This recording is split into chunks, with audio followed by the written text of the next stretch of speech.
আমার প্রশ্ন হচ্ছে কিভাবে একজন ভালো মুসলমান হওয়া যায়। মাশাআল্লাহ, খুব সুন্দর এবং চমৎকার একটা প্রশ্ন। আমরা সবাই মুসলমান, নামে মুসলমান, সবাই ভালো মুসলমান না। আল্লাহর খাতায় মুসলমান কতজন, এটা নিয়ে সন্দেহ আছে। ভালো মুসলমান না হলে সে আল্লাহর খাতায় মুসলমান হতে পারবে না। ভালো মুসলমান না হলে সে মুসলমান হয়ে জান্নাতি হতে পারবে না সরাসরি প্রথম চান্সে।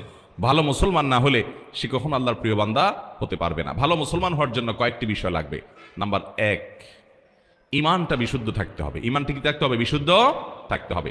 আপনাদের এই এলাকাতে চট্টগ্রামে বিশেষ করে আমাদের অনেক মুসলমান ভাইরা আছেন, অনেক মুসলমান বোনরা আছেন, সন্তান হয় না। আল্লাহর কাছে দোয়া করে ঠিক আছে, কিন্তু আবার মাজারেও যায়।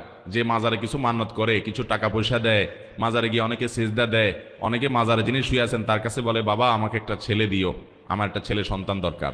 আছে না? না, এগুলা সাথে সাথে ইমান নষ্ট হয়ে যাবে, সাথে সাথে ইমান নষ্ট হয়ে যাবে। ভালো মুসলমান তো পরের কথা, আপনার যদি ইমান নষ্ট হয়, আপনার যদি আকীদা খারাপ হয়, আপনার যদি বিশ্বাসটা নষ্ট হয়, তাহলে আপনার ওই যে একেবারে মূলটাই শেষ, আপনারা নেকামলে করে কোনো লাভ হবে না। এই জন্য ভালো মুসলমান হওয়ার জন্য প্রথম চ্যালেঞ্জ হলো ইমানটাকে ঠিক রাখা, বিশ্বাসটা ঠিক রাখা। আল্লাহর একত্ববাদ স্বীকার করার মানে হলো আল্লাহর সাথে কারো শরীক সাব্যস্ত না করা। এখন আপনার দোয়া করতে হবে, কার কাছে দোয়া করবেন? আল্লাহর কাছে। আমাদের প্রিয় নবী সাল্লাল্লাহু আলাইহি সাল্লাম তার প্রিয় সাহাবী আব্দুল্লাহ ইবনে আব্বাস রাদিয়াল্লাহু তাআলা আনহু 9 বছর বয়স যখন, তখন তাকে আদর করে স্নেহ করে হাত দিয়ে বললেন, কাঁধে হাত রেখে বললেন, ইযা সাআলতা ফাসআলিল্লাহ ওয়া ইযা ইসতাআনতা ফাসতাইন বিল্লাহ। তোমার যদি কিছু চাওয়া লাগে আল্লাহর কাছে চাইবা, সাহায্য চাওয়া লাগে আল্লাহর কাছে সাহায্য চাইবা। সাহায্য চাওয়া এগুলো আল্লাহ ছাড়া অন্য কারোর কাছে অলৌকিক সাহায্য চাওয়া যাবে? তাহলে কোনো মাজারের কাছে আমরা সন্তান চাইবো না, আল্লাহর কাছে চাইবো? আল্লাহর কাছে চাইবো। ঠিক একইভাবে আমার দোয়া, আমার ইবাদত বন্দেগী, এটা মাজারে করার জিনিস না, এগুলো আরশের মালিকের কাছে পেশ করতে হবে। মাজারে যিনি শুয়ে আছেন উনি নিজেও আল্লাহর বান্দা, নিজেও আল্লাহর গোলাম, উনি নিজেও আল্লাহর কাছে মুখাপেক্ষী। আপনি গোলামের কাছে কেন চাইবেন, মালিকের কাছে চাইবেন। আল্লাহ বলেছেন, উদউনি আস্তাজিব লাকুম, তোমরা আমার কাছে দোয়া করো, আমি তোমাদের দোয়া কবুল করব। অতএব দোয়া করতে হবে কার কাছে? আল্লাহর কাছে। ভালো মুসলমান হওয়ার জন্য ইমান ঠিক রাখতে হবে। ইমানের মধ্যে কোনো শিরিক থাকতে পারবে? অন্ধের মতো আনুগত্য কোন দলের করবেন, কোন ব্যক্তির করবেন? অন্ধের মতো আনুগত্য, সব কথা শুনবো, এটা কার হবে? শুধুমাত্র আল্লাহ। আর সবার এই বেলা এটা চলবে না। এমনকি আমিও যদি কথা বলি, কোনো আলেমও যদি কথা বলে, তার যদি ভালো কোনো কথা হয় সেটা নিবেন। কোনো কথা যদি খারাপ মনে হয়, কোরআন হাদিসের বিরুদ্ধে যায়, তিনি বললেও আপনি সেটা মানবেন।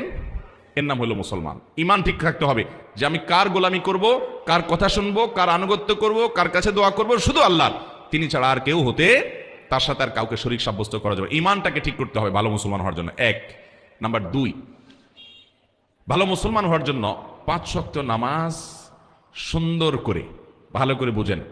5 ওয়াক্ত নামাজ শুধু পড়লে হবে না, কিভাবে পড়তে হবে? সুন্দর করে। নামাজ সুন্দর কিভাবে করবেন? 2 ভাবে করবেন। নাম্বার 1, সময় হওয়ার পর দেরি না করে যত তাড়াতাড়ি সম্ভব নামাজ পড়বে। অনেকে নামাজ পড়ে শেষ উঠতে যায়, বিশেষ করে আমাদের মা বোনদের মধ্যে এই রোগ আছে। জোহরের নামাজটা বেশিরভাগ মহিলারা আমাদের দেশে পড়ে হলো দুপুর 3টার পরে, 3:30টার পরে। কেন? কারণ ঘর বাড়ির কাজকাম সামালেন, রান্না বাড়ি করে সব গোছান, ছেলে মেয়েদেরকে খানা দেন, স্বামীরে খানা দেন, নিজে গা গোসল ধন, সব ঝামেলা সারতে সারতে 3টা 3:30 বেজে যায়। এরপরে যে উনি আসরের সময় গিয়ে জোহর পড়েন, ঠিক না বেঠিক?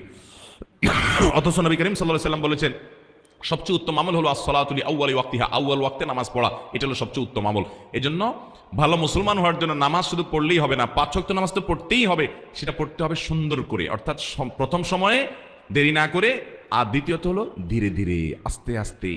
যত ধীরে ধীরে নামাজ পড়বেন তত নামাজের কোয়ালিটি বাড়বে, আর যত তাড়াহুড়া করে পড়বেন তত নামাজের কোয়ালিটি কমবে। নামাজি হিসেবে সবচেয়ে ভালো নামাজি কে? আপনার ডানে বামে, আপনার মসজিদে, আপনার কাতারে, আশেপাশে খেয়াল করবেন। আমাদের মা বোনরা নিজেদের মধ্যে খেয়াল করবেন, যেই মানুষটার নামাজে দেখবেন রুকুতে সবচেয়ে বেশি সময় লাস্টিং করে, রুকু থেকে দাঁড়ায় তিনি সবচেয়ে বেশি অপেক্ষা করেন, সিজদায় খুব ধীরে ধীরে যান, যে সিজদায় আবার অনেক সময় ধরে তাসবিহ পড়ে, সুবহান রাব্বিয়াল আলা, লম্বা সময় নিয়ে সিজদা পড়েন, এরপর সিজদা থেকে উঠে সোজা হয়ে আবার অনেক সময় অপেক্ষা করেন, আবার আস্তে করে সিজদা দেন। এভাবে নামাজের কাজগুলো যে যত আস্তে আস্তে করবে, তার নামাজের ওজন, নামাজের মূল্য, নামাজের ওয়েট তত বেশি হবে। এই জন্য ভালো মুসলমান হওয়ার জন্য ইমানটাকে বিশুদ্ধ করতে হবে, ইমান বিধ্বংসী বিষয় থেকে বাঁচতে হবে। অনেক মুসলমান ইমান আনার পরে এমন কথা বলে ইমান চলে যায়। আল্লাহর আইনের বিরুদ্ধে, আল্লাহর বিধানের বিরুদ্ধে যদি কেউ বলে, সেটা আমার পছন্দের দলও যদি বলে, মানা যাবে? ইমান চলে যাবে, সোজা কথা। তাগুতকে যদি আপনি বন্ধু বানান, ইমান চলে যাবে। অতএব ইমান ঠিক করতে হবে 1। 2 নম্বর হলো নামাজ ঠিক করতে হবে। ভালো মুসলমান হলে কি করতে হবে? নামাজ ঠিক করা মানে দুইটা বলেছি, এক হলো সময় মতো পড়বেন দেরি না করে, আর দ্বিতীয়ত হলো ধীরে স্থিরতার সাথে পড়বেন। ঠিক করবেন তো ইনশাআল্লাহ? আচ্ছা, 3 নম্বর কাজ হলো ভালো মুসলমান হওয়ার জন্য উপার্জন থাকতে হবে হালাল। উপার্জন কি থাকতে হবে? হালাল। আমাদের মা বোনরা আছেন এখানে, আপনাদেরকে বলছি, আপনারা আপনাদের স্বামীদেরকে, বাবাদেরকে, সন্তানদেরকে উৎসাহ দিবেন। আপনারা যদি সঠিক হয়ে যান তাহলে আল্লাহর জমিনে সব সোজা হয়ে যাবে। আপনারা যদি আপনাদের সন্তানদেরকে বলেন, বাবারা হালাল উপার্জন করে নিয়ে আসবা, প্রয়োজনে ডাল ভাত খেয়ে বেঁচে থাকবো, গোশ মাছ খাবো না, কিন্তু হালাল উপার্জন করবা বাবা। অন্যের ছেলে মেয়েরা বিল্ডিং হাঁকায়, গাড়ি হাঁকায়, টাকা পয়সা চকচকে দেখা যায়, আমার দরকার নাই বাবা, হালাল যদি করতে পারো, ব্যবসা বাণিজ্য করে আলহামদুলিল্লাহ করো, আর না হলে আমার দুর্নীতি করে ঘুষ, চুরি, ডাকাতি, এই সমস্ত মানুষের হক নষ্ট করে পয়সা আনবা না, আমরা কষ্ট করে থাকবো। এটা যদি আপনি করতে পারেন, আপনি ভালো মুসলমান হতে পারবেন। এটা খুব কঠিন কাজ, কিন্তু নামাজ পড়াও সোজা, ইমান রাখাও সোজা, রোজা রাখাও সোজা, পর্দা করাও সোজা, কোরআন তেলাওয়াত করাও সোজা, ওয়াজ শোনাও সহজ। এ যুগে সবচেয়ে কঠিন কাজ হলো আমার উপার্জনটা সব টন টন করে বাজবে। বাজা বুঝেন? এত হালাল হবে যে সেখানে কোনো ভেজাল থাকবে, চেষ্টা করা যাবে না ইনশাআল্লাহ। এটা মুশকিল হলো কি জানেন? এটা করতে গেলে যুদ্ধ করা লাগে নিজের সাথে, কারণ আশেপাশে সবাই 2 নম্বর পথে টাকা পয়সা কামায় আঙ্গুল ফুলে কলা গাছ হয়ে যায়। এটা দেখে আপনার মা বাপ বলবে, আপনার স্বামী, আপনার স্ত্রী বলবে, আপনার বন্ধু বান্ধব বলবে, ছেলে মেয়ে বলবে, তুমি কি করো? আরে দুধ করো, পরে আল্লাহকে রাজি করে নেওয়া যাবে। এগুলো ভুল। ভালো মুসলমান হওয়ার জন্য উপার্জন হারাম, এটা থেকে বেঁচে হালাল উপার্জন থাকতে হবে ইনশাআল্লাহ। হালাল উপার্জন না থাকলে কোনো ভালো মুসলমান হওয়ার কোনো সুযোগই নেই, দোয়াই কবুল হবে না, সোজা কথা। ওই শরীরই জান্নাতে যাবে, নবী সাল্লাল্লাহু আলাইহি ওয়াসাল্লাম বলেছেন, যে শরীর হারাম দ্বারা গঠন হয়েছে। এই জন্য চ্যালেঞ্জ নিতে হবে মুসলমান যুবকদেরকে, যুবতীদেরকে, সবাইকে, যে আমরা হারাম আমাদের শরীরে প্রবেশ করাবো।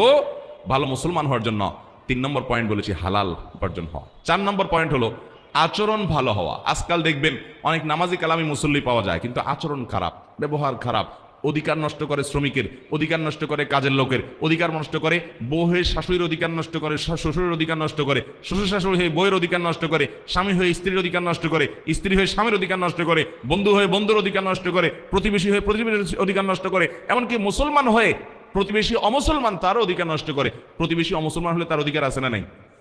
কিরকম অধিকার জানেন? আব্দুল্লাহ ইবনে ওমর রাদিয়াল্লাহু তাআলা আনহু, নবী করিম সাল্লাল্লাহু আলাইহি ওয়াসাল্লাম একজন প্রিয় সাহাবী, ওনার বাড়িতে একবার ছাগল জবাই হয়েছে। খাওয়া দাওয়া করবেন কোনো আনন্দের উপলক্ষ, তো উনি ওনার পরিবারের লোকদেরকে বললেন, আমাদের পাশের বাসায় যে ইহুদি আছে তার বাসায় কি গোশত পাঠানো হয়েছে ছাগল থেকে? 2 বার জিজ্ঞাসা করলেন। তখন বাসার লোকরা বলল, না, পাঠানো হয়নি। তখন তিনি বললেন, আমি তো নবী করিম সাল্লাল্লাহু আলাইহি ওয়াসাল্লামের কাছ থেকে শুনেছি যে প্রতিবেশীর অধিকার এত বেশি যে জিবরিল বারবার নবী সাল্লাল্লাহু আলাইহি ওয়াসাল্লামকে প্রতিবেশীর ব্যাপারে সাবধান করতে করতে নবী সাল্লাল্লাহু আলাইহি ওয়াসাল্লাম বলেছেন, আমার তো আশঙ্কা হয় কখন না জিবরিল এসে বলে যে তোমার মরার পর তোমার সম্পদে ভাগ পাবে প্রতিবেশী। এই কথা বলে কিনা আমি সে আশঙ্কায় ছিলাম। মানে এত প্রতিবেশীর হক। এমনকি অমুসলমান হলেও ইহুদির চাইতে বড় শত্রু মুসলমানদের আর কেউ না। আল্লাহ কোরআনে বলেছেন, লাতাজিদান্না আশাদ্দান নাসি আদাওয়াতান লিল্লাযিনা আমানু আল ইয়াহুদ, ঈমানদারদের জন্য সবচেয়ে বেশি শত্রু পাবা তোমরা ইহুদিদেরকে। সেই ইহুদিও যদি আমার প্রতিবেশী হয়, আমার গ্রামের হয়, আমার পাশের বাড়ির হয়, বসবাস করে, তার প্রতি শুধু সদাচরণ করা না, তার বাসায় হাদিয়া পাঠানো, খাবার পাঠানো, এটা শিক্ষা আমাদেরকে ইসলাম দিয়েছে। ঠিক না বেঠিক? তাহলে ভালো মুসলমান হতে হলে মুসলমান তো বটেই, অমুসলমানের সাথে সুন্দর আচরণ, ভালো আচরণ করতে হবে। আর মুসলমান যারা আছেন, আত্মীয় স্বজন, বাবা মা, সবার প্রতি সদাচরণ করা, তার কারো ব্যবহার খারাপ না করা, সবার হক আদায় করা, এটা ভালো মুসলমান হওয়ার জন্য জরুরি। তাহলে 4 নম্বর শর্ত বলেছি আখলাক বা আচরণটা ভালো হওয়া। এই 4টা কাজ যদি আপনি ঠিকঠাক মতো করতে পারেন ইনশাআল্লাহ, এর পাশাপাশি হারাম কাজ থেকে বেঁচে থাকবেন, মৌলিক ফরজ বিধানগুলো মেনে চলবেন, ইনশাআল্লাহ আপনি ভালো মুসলমান হয়ে যাবেন। ওইটাকে আমরা 5 নম্বর পয়েন্ট বললাম। আমরা আবারও বলি, 1 নম্বর ইমানটাকে শুদ্ধ করবেন, শিরিক মুক্ত ইমান আনবেন। নাম্বার 2, নামাজটাকে সুন্দর করবেন, ওয়াক্ত হওয়ার পরে দেরি করবেন না এবং ধীরে ধীরে পড়বেন। নাম্বার 3, হালাল উপার্জন করবেন, হারামের ধারে কাছে যাবেন না, চ্যালেঞ্জ নেবেন। নাম্বার 4, আচরণ ভালো করবেন, সবার অধিকার আদায় করবেন, কারোর অধিকার নষ্ট করবেন না। বান্দার হকটা অনেক গুরুত্বপূর্ণ। আল্লাহর হকে একটু ভেজাল হলেও আল্লাহ মাফ করবে, বান্দার হকে কিন্তু ছাড় নাই। অতএব বান্দার হক যেন ঠিকঠাক মতো আদায় করেন। স্ত্রী হয়েছেন, তাহলে স্বামী আমার অধিকার নষ্ট করুক, আমি তার অধিকার নষ্ট করবো না, তার প্রাপ্য অধিকার আমি তাকে দেবো। স্ত্রী আমার অধিকার নষ্ট করছে, করুক, কিন্তু আমি তার অধিকারটা প্রাপ্য পুরোটা দেবো। যতটা আমরা অধিকার সচেতন হব, তার চেয়ে বেশি কর্তব্য সচেতন হব, আমার দায়িত্ব কিছুটা আমি বেশি দেখব।